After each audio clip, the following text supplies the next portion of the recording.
Hi friends, ఈరోజు వచ్చేసి మా ఇంట్లో ఎగ్ రైస్ చేస్తున్నాము.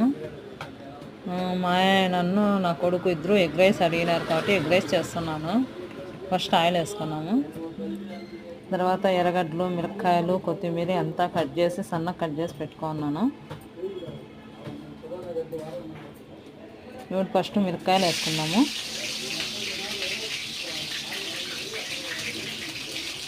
మిరపకాయలు వేసుకొని కొంచెం ఇదైన తర్వాత ఎర్రగడ్డ వేసుకుందాము. బాగా బ్రౌన్ కలర్ వచ్చేంత వరకు వేయించుకుందాము.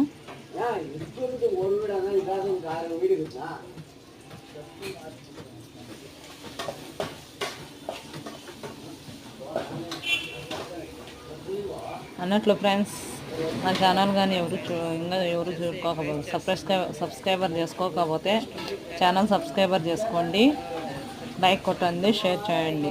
మీరు ఒక లైక్ ఇచ్చేదాంట్లో నాకు మోటివేషన్ అవుతుంది, ఇంకొక 10 మంది చూసేదానికి కూడా అవకాశం ఉంటుంది. నా ఛానల్ కొంచెం గ్రోత్ అవుతుంది. ఎర్రగడ్డ బాగా బ్రౌన్ కలర్ వచ్చేంత వరకు వేయించుకుందాం. తర్వాత సాల్ట్ వేసుకుందాం, రుచికి తగ్గట్టు సాల్ట్. రుచికి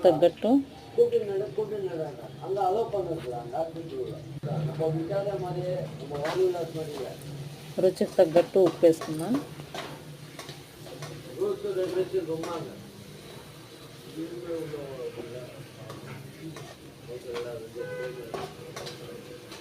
బాగా మిక్స్ చేసేసుకునేసి అల్లం వెల్లుల్లి పేస్ట్ వేసుకుందాం. కొద్దిగా అల్లం వెల్లుల్లి పేస్టు, చికెన్ మసాలా వేసుకున్నామంటే మంచి టేస్ట్ ఉంటుంది.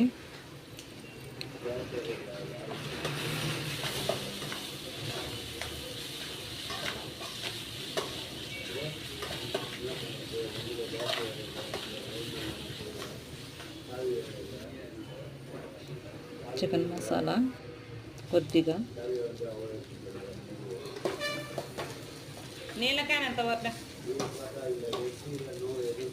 బాగా మిక్స్ చేసుకుని, మీకు ఎక్కువ ఉంటలుగా ఉండాలనుకుంటే ఎక్కువ కలబెట్టద్దండి, కొద్దిగా కలబెట్టండి. బాగా ఉడికినాక కలబెట్టండి.